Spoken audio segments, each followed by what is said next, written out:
I'm Deanna Cohen, CEO and co-founder of Plastic Pollution Coalition, and today I'm talking with Dr. Shanna Swan, the author of Countdown. Shanna, welcome. Thank you, Dan. I'm happy to be here, talk to you about Countdown and the problems that I talk about in Countdown and other problems. And I'm a professor of environmental medicine and public health at the Icahn School of Medicine in Mount Sinai, New York. And I've been studying the effect of chemicals in plastic and other endocrine disruptors for over 20 years. And I'm happy to tell you about some of my findings. Wonderful. Well, thank you for making the time to talk with us today. So let me just go right into some questions that I have for you. I've read your book, Countdown, and one of the most alarming facts was the data showing average sperm levels trending towards zero by, was it 2040 or 2045? So I was wondering, in your opinion, are the chemicals in plastic contributing to a gradual chemical kind of castration or infertility of humans as a whole? And if you could talk about that. Yes. To answer your question, now let me go into some detail. So first of all, let me say something about going to zero in 2045. That's kind of deceptive. You can draw the sperm decline line, which, by the way, is in Western countries in our published data, and probably the one you've seen. That line would, in theory, reach zero in 2045. However, it can't ever reach zero, and that's a mathematical conundrum, if you will. It can go lower and lower, but since we're looking at a mean of something that can't be negative, right? Can't have a negative sperm count. So that the mean can't ever be zero, because that would mean that would imply that a substantial portion of men had counts below zero, which is not possible.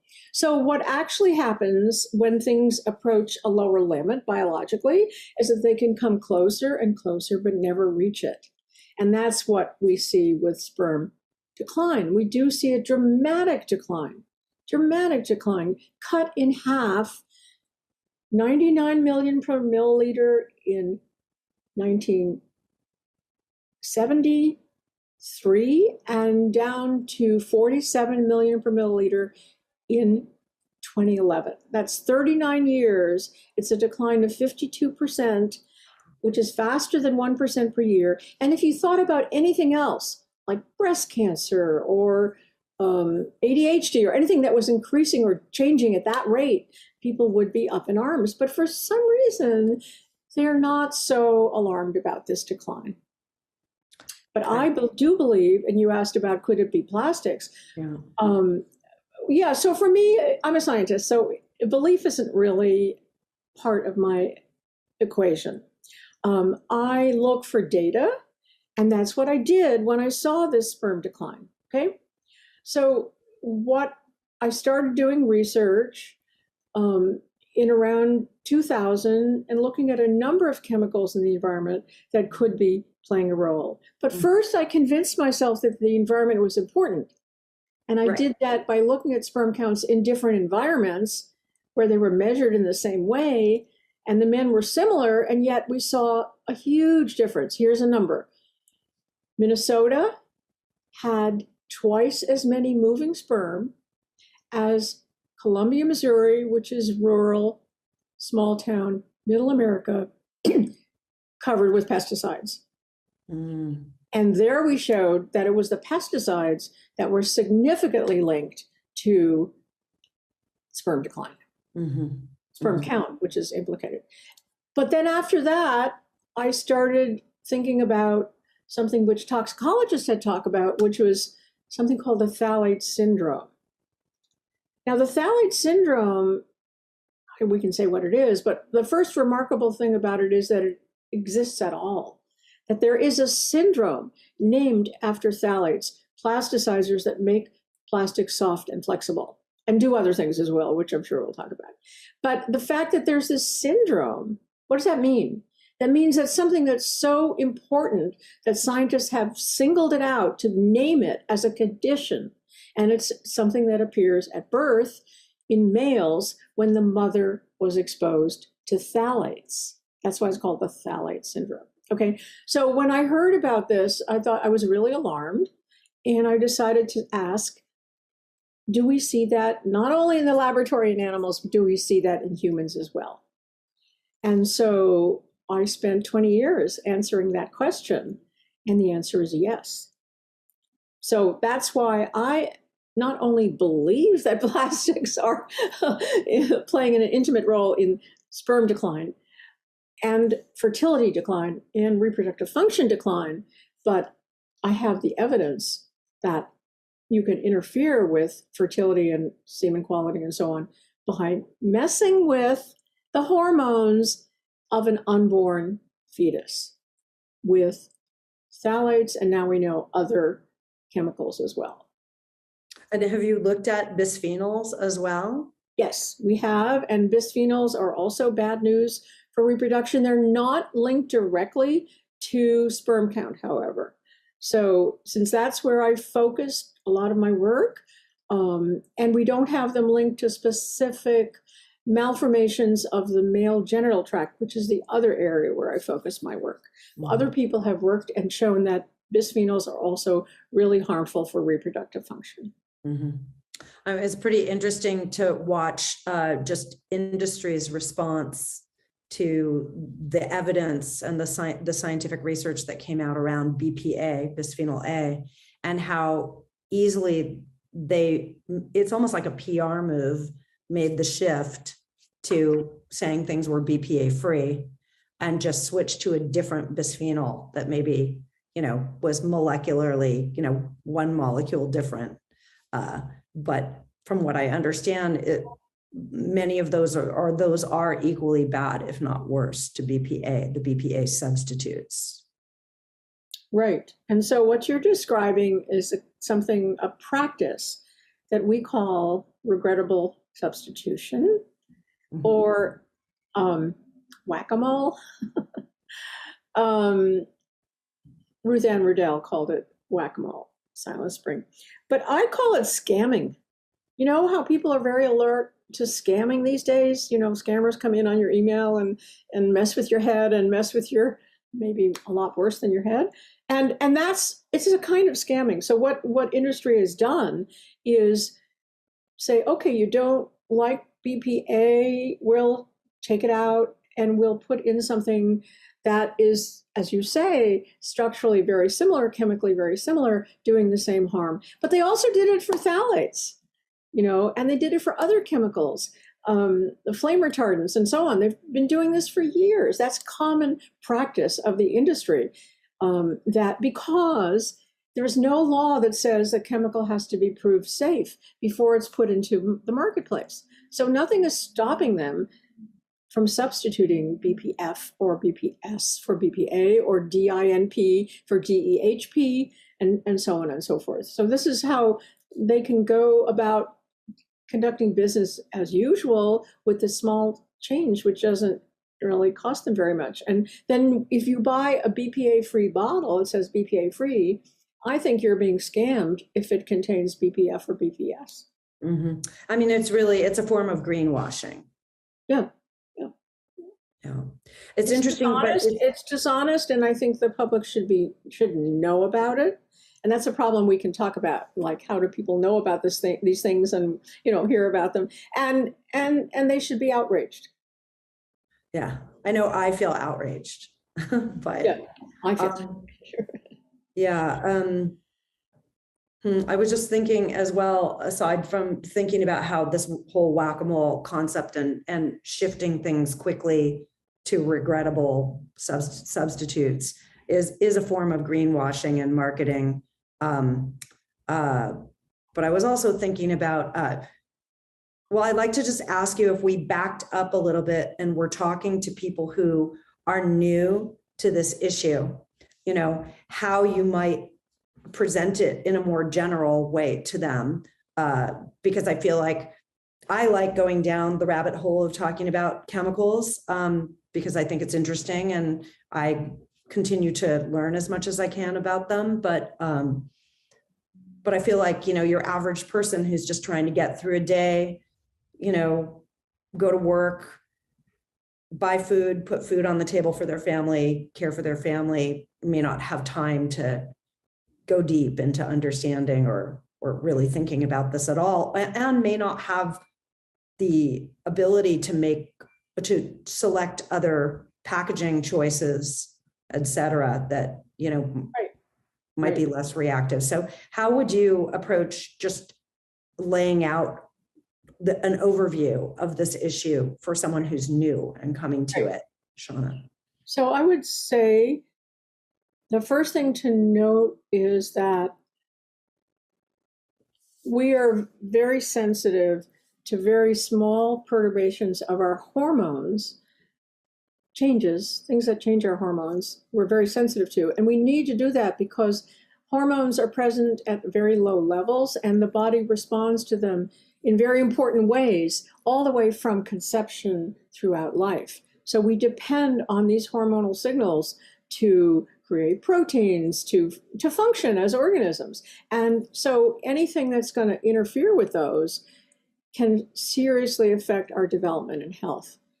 So if you think about there are some natural chemicals like some mushrooms, soy, clover, which we've known for a long time are either estrogenic, that's like our body's estrogen, acts like estrogen, or maybe anti-androgenic.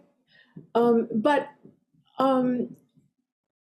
what we didn't know until relatively recently was that man-made chemicals could also do these things, can interfere with our body's hormones. So, yeah. Can you talk to that for a second? Just talk about how those hormones work and turn things on and off, because I'm not sure that somebody coming to this and new would understand. What the hormones, they're produced in glands.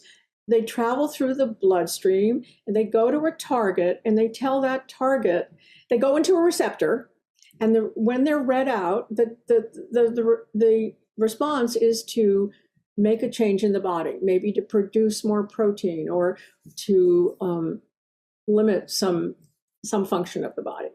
It's what tells us when we're hungry and when we're full, and increases our menstrual flow or stops, controls our menstruation. It controls when sperm are produced and when eggs are, produced at ovulation and so on. So every part of our bodily function is controlled by hormones. Every bodily function. And there are close to 100 hormones in the body. We have no idea how many of them are impacted by environmental chemicals.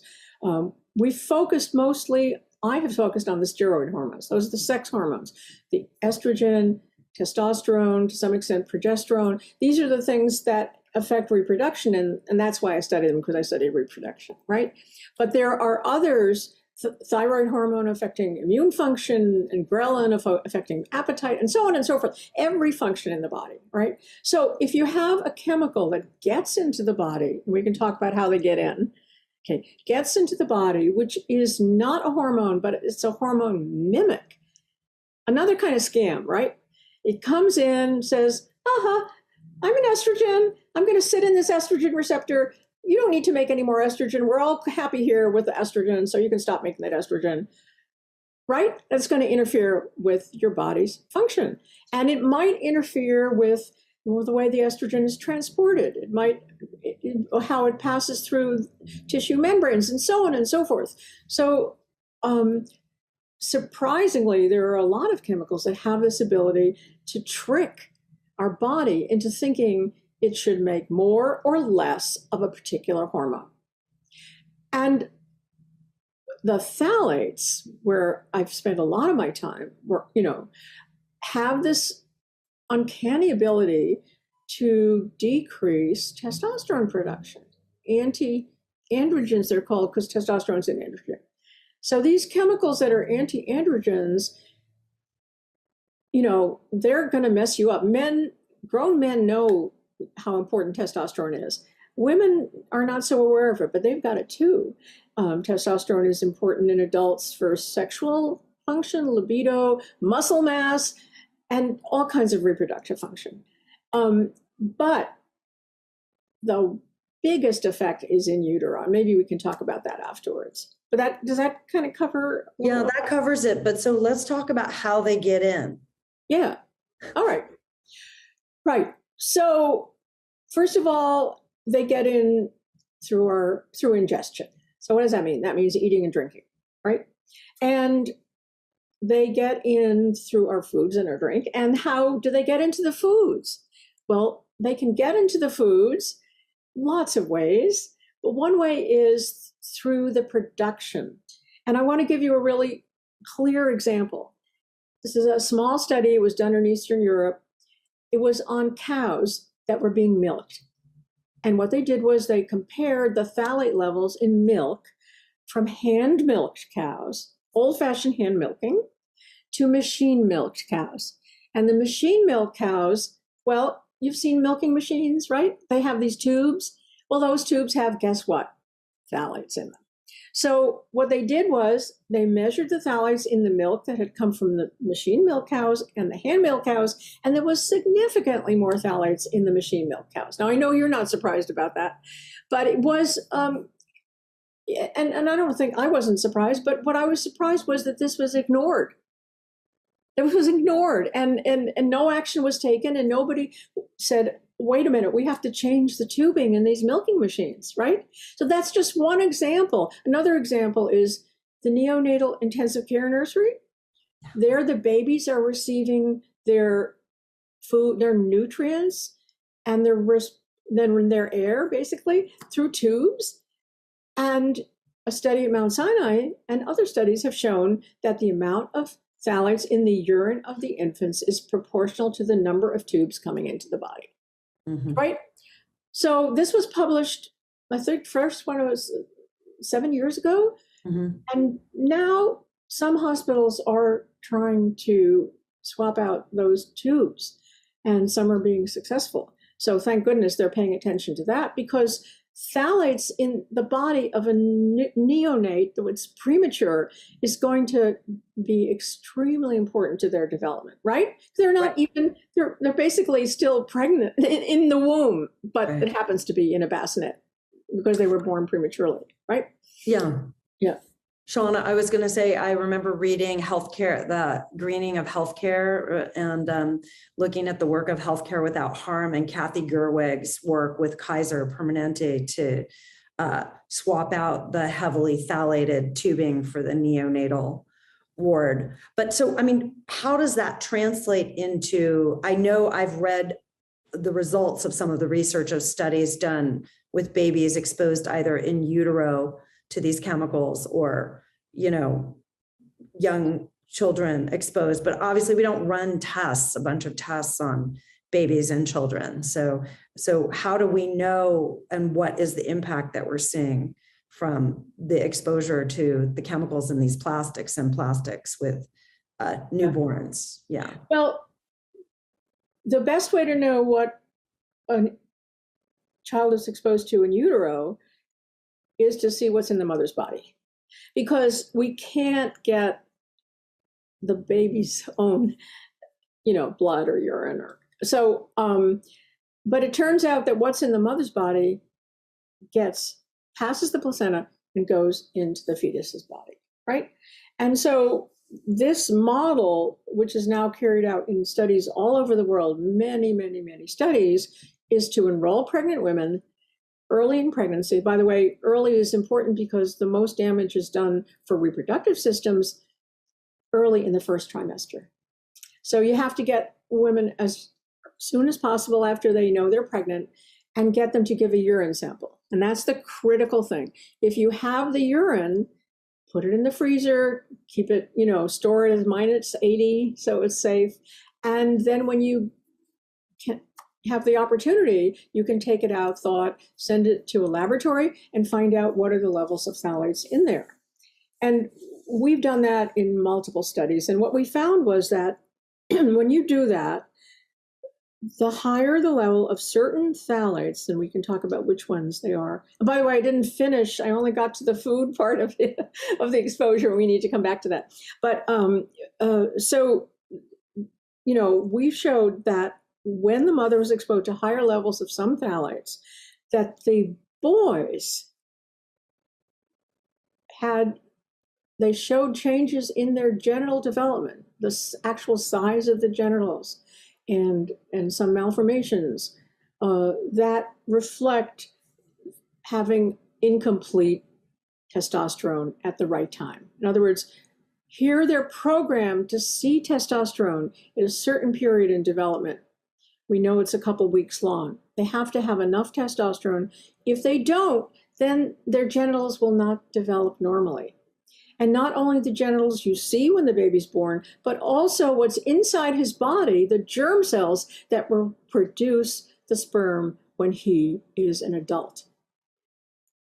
So we showed that when a boy is born with genitals that are not completely masculine, I don't want to say malformed because most of them are not clear malformations, they're just small changes. When boys are born with the phthalate syndrome, I'll just say it like that, when they are born with the phthalate syndrome, which includes having smaller genitals, when they grow up to be young men and go to try to get a woman pregnant or give a semen sample, they will have lower sperm counts and are less likely to conceive a pregnancy. Okay? So that's a very direct link between the mother's phthalate exposure and sperm count and infertility. Okay?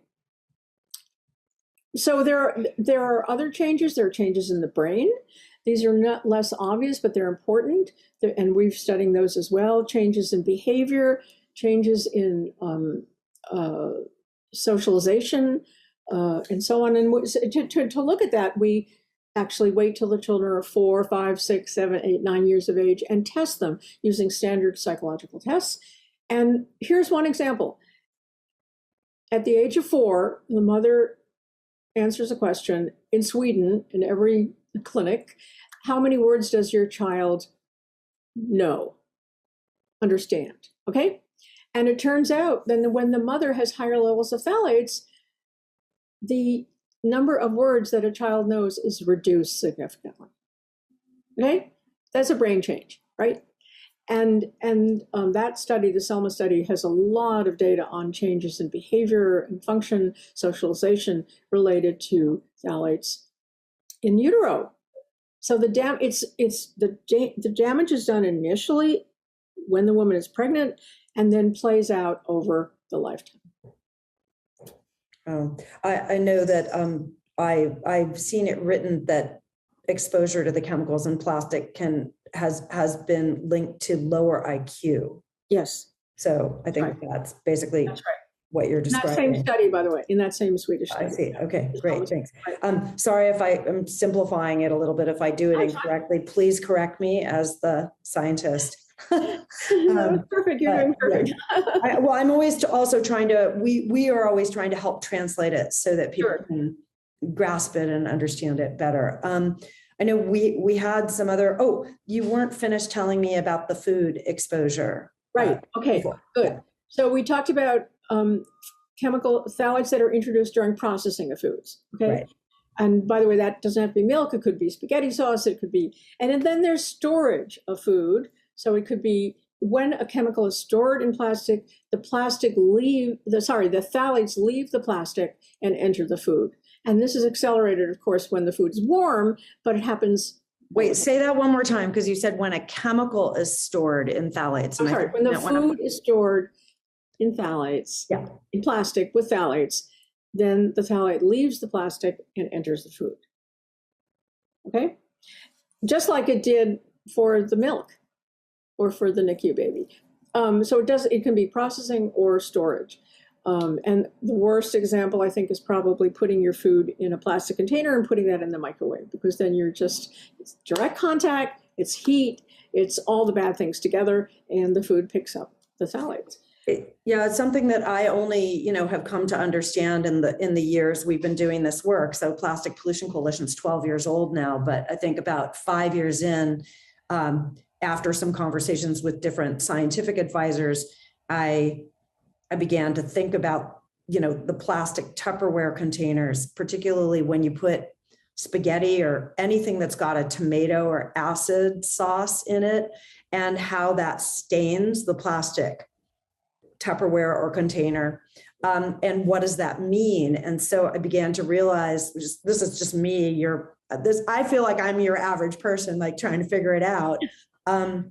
But I started thinking, well, if the plastic is turning reddish from the tomato sauce, then does that mean that the plastic is exchanging molecules with the spaghetti and the tomato sauce?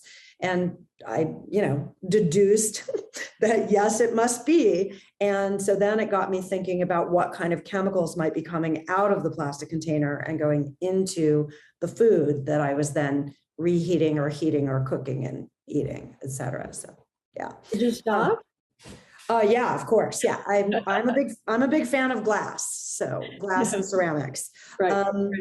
Yeah. So I try every day. Every day is a special challenge and an opportunity to figure out how to buy food or grow food and get it from the open farmers markets, transport it home, chop it up, prepare it, serve it, and store it or freeze it with no plastic, which I work pretty hard to do. And some of my keys to that are, when you want to freeze something in glass, not to fill it up all the way, and do not put the lid down tight, and let it freeze for a couple days first and then put the top down. So I have learned that the hard way. So I'd like to just add something about your farmer's market trip, yes, which I applaud. Okay, so first of all, you're not eating processed food, right? And you're going to buy organic, I think, in your farmer's market if you can. I do.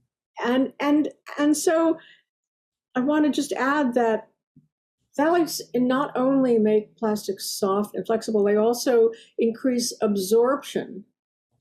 And for that reason, they're added to pesticides. And phthalates were one of the inert ingredients in pesticides. They're no longer on the list, and I question why they were taken off. But I know they have this property. They help the pesticide get absorbed into the plant roots and stem and so on, leaves.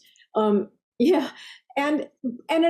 also increase the absorption of other things. For example, the hand cream that we put on, and phthalates are put in there to make that absorb better. So whenever you're thinking some absorption, think phthalates.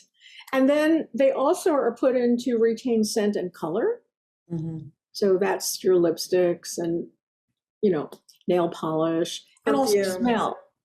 Anything with fragrance, right, will have phthalates because they retain. Would that be like perfumes and shampoos and conditioners and things like that in plastic? And also fragrance, like wall plugins and things.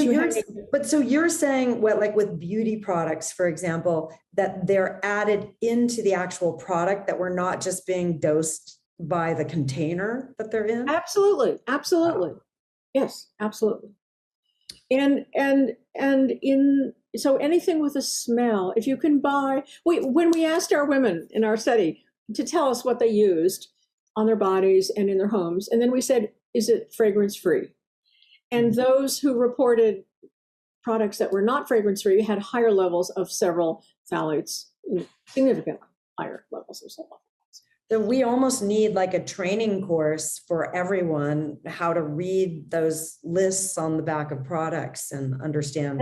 They don't have to be included, honestly. They don't have to be included. Okay. And by the way, Deanne, this is not our job, actually. If you think about drugs, FDA does a pretty good job at keeping drugs pretty safe for us. There's 3 levels of testing, right? And we all know that through the COVID scenario now. And they have to work, they have to be efficacious.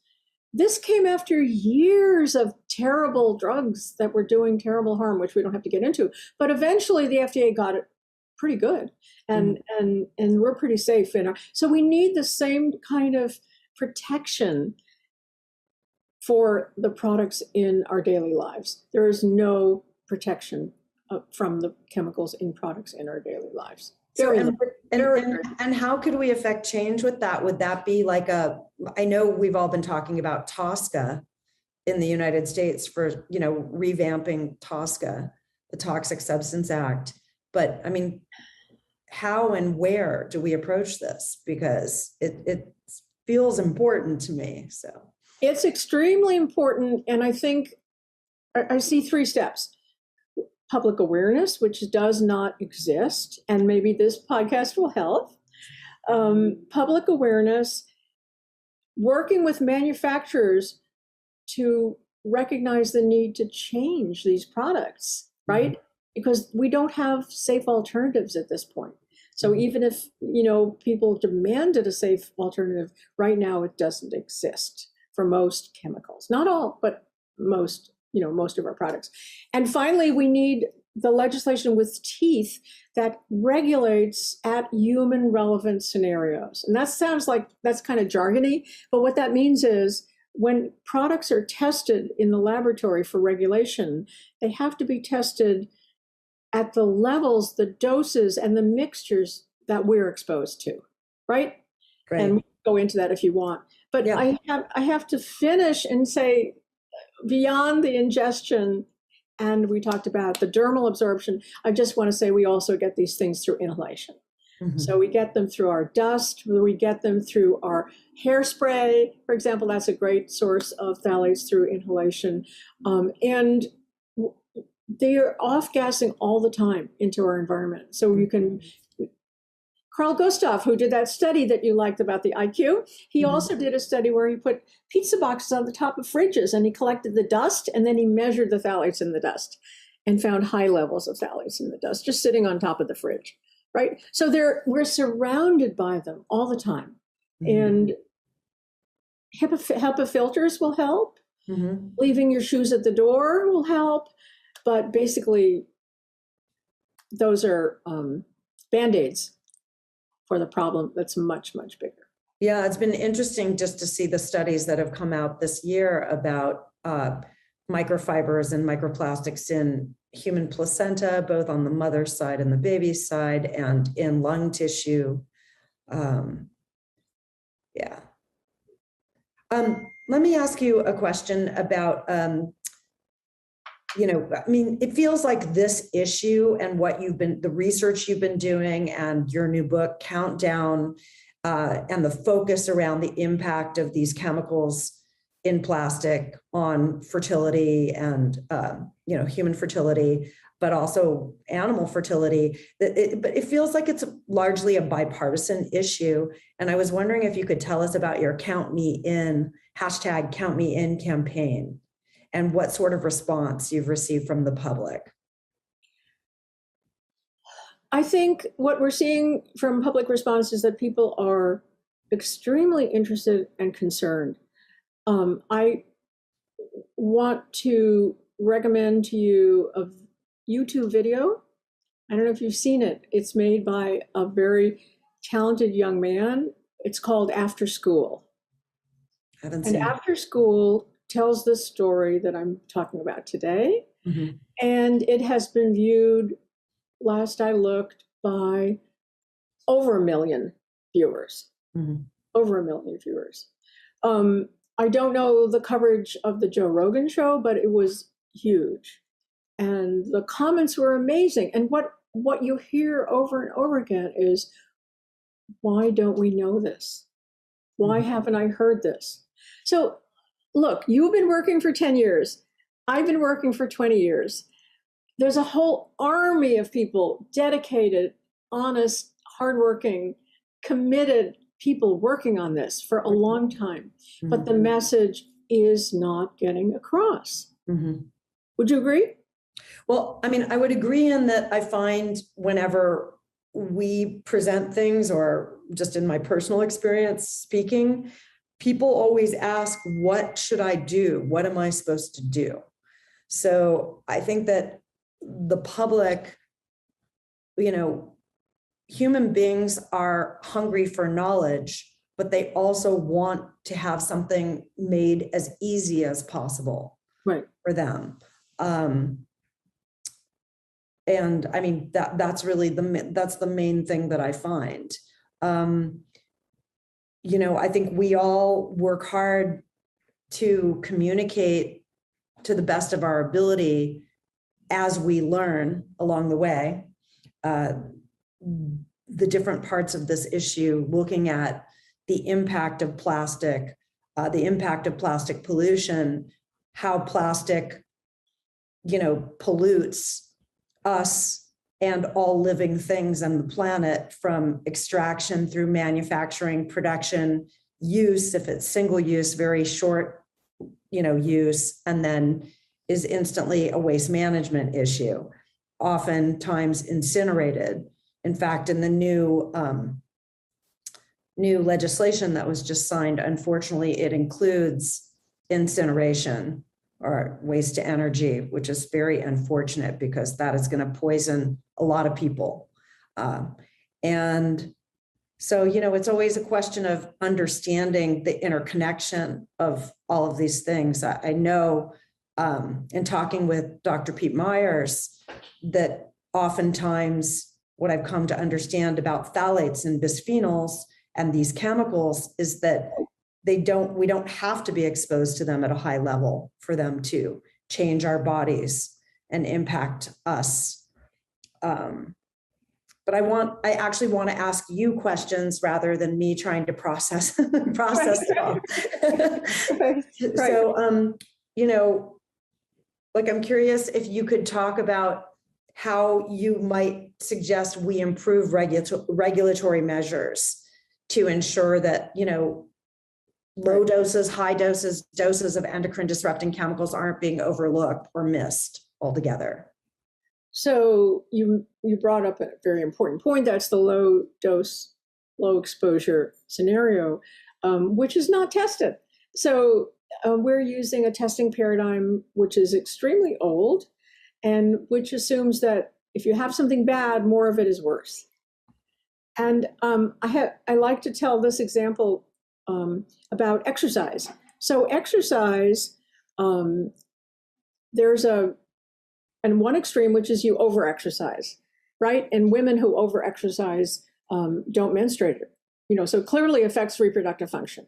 Mm-hmm. On the other extreme, if you don't exercise at all, if you're a couch potato, you're sitting around, you're gaining weight and so on, that will also decrease your reproductive success, right? Mm-hmm. And in the middle is the sweet spot, which is a moderate amount of exercise. Mm-hmm. And you see that also with alcohol and with lots of behaviors, that there is a non-linear, which is a technical term, not a straight line.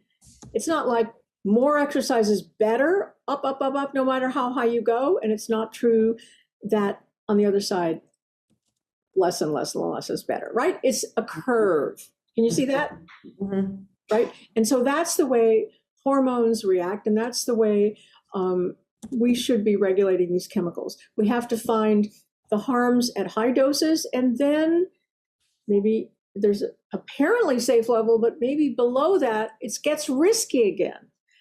Just like over-exercising will get risky as you drop, if you go along that curve. I've seen it as is it like a bell curve? Not a bell curve, no. It's not a bell curve. It's more like a U-shaped curve. U-shaped. Mm-hmm. Yeah, it's a U-shaped curve. Mm-hmm. And so you can think of a U like this or a U like this, right? Depending on which way it's going. But it's not a line. It's not like one unidirectional, which is a very, very old simplistic way of thinking. Okay, so that's one thing, the dose response. The other thing is, which is really difficult, is this mixture question. So if you had your chemical levels measured right now, mm-hmm. you would have probably close to 100 chemicals measurable in your body mm-hmm. by the CDC or standard panels. Mm-hmm. And we know that exposure to multiple, say, drugs, if you go to your doctor and you say, she wants to give you a medication, and she says, what else are you taking, right? Mm-hmm. And that's because she knows that this new medication she's going to give you can interact with the other medications you're taking and maybe be harmful as a result. Mm-hmm. So that's an interaction. And so we don't study, or regulatory agencies do not study the interaction of these chemicals in our body. Right. And so we study them one at a time. There's a famous example of 7 phthalates, actually, that at low doses, so you take low doses that don't do any harm to rats, right? Male rats, exposed, no harm. Then you put them all together in a mixture, and you give that to the mother, and the baby rats develop a genital malformation called hypospadias. So that's 7 phthalates together doing harm when none individually. So if you tested them individually, you would think it's safe. Right. That's not how we're exposed. You see, so that's another thing that we have to do with our regulatory system. We also have to test at ways we're exposed, not just ingestion, which is the only way that's tested. Animals are exposed orally, but animals are never tested through dermal exposure or inhalation exposure. So we don't know what those routes do because that's not tested. So all I'm saying is that the scenario that's tested in the laboratory has to reflect our exposure. Otherwise, we're not testing what's safe for humans. Right. So Shanna, so I was thinking maybe some final thoughts, and we can wrap. I mean, I could talk about this. I would love to talk about this for hours with you, and I'm sure we'll get to have more conversations, which I look forward to. But could we kind of end on what would you suggest people do to avoid phthalates or phthalate exposure? Well, I think you've talked about a lot of it. I think maybe the first thing to do is to go through your house with a big bag, plastic bag, probably, and dump in it as many of the plastic containers, spatulas, jars that you can. Go to your fridge, go to your cupboard, and try to get rid of plastics from your kitchen. Try to replace them. Try to get rid of nonstick pans. By the way, we didn't talk about that, but that's another class of chemicals. The barriers, the PFAS chemicals, the barriers in your flame retardants and in your waterproof, Okay, so try to pay attention to the material of which your product is made, right? So what is it made of? Ask yourself that question. And insofar as possible, like you said, select glass, ceramic, or metal, and you'll be much better off. I would stress that you smell everything you use. So your cleaning products, your laundry products, your sunscreens, your cosmetics, and to the extent possible, try to get them odor-free. And don't plug anything in the wall, and don't hang that little pine cone in your car, right? And then, if you can afford it, you can try to seek out the chemicals, the products, the cosmetics, the cleaning products, the laundry products that are recommended on several of the sites. One of them is Environmental Working Group. There's Made Safe certified. Made Safe, right. Yeah. And go to Made Safe and so on. So you can Google safe chemicals and see a bunch of alternatives. But by and large, these will be more expensive. So there is an environmental justice issue here that not everyone can afford to do this. Just pay attention. I think that's the main thing. Pay attention. Assume that everything you put in your body, in your mouth, breathe in, put on your skin, can contain these chemicals. I think you've just set a new bar for me, a new challenge. So I need to go reconsider some things that I am currently using. So I really appreciate your time today, Shanna. We appreciate you and thank you for the work that you're doing. It's so important. It's so vital. And I also really appreciate your ability to incorporate comedy into all of this. Because some of it is pretty dire. It's really, we're talking about an existential threat to life. And I feel like if we can at least laugh about it a little bit, it's going to carry us through as we try to rise to the challenge and solve the problem. So great. Well, thank you so much for your work and Plastic Pollution Coalition's work on helping solve this problem together. We're all working on it together. Thank you for listening to Plastic Talks. If you enjoyed this interview, please like and subscribe. This program was made possible by the generous donations from our supporters worldwide. If you would like to hear more interviews with experts and activists and would like to support our work, please visit plasticpollutioncoalition.org.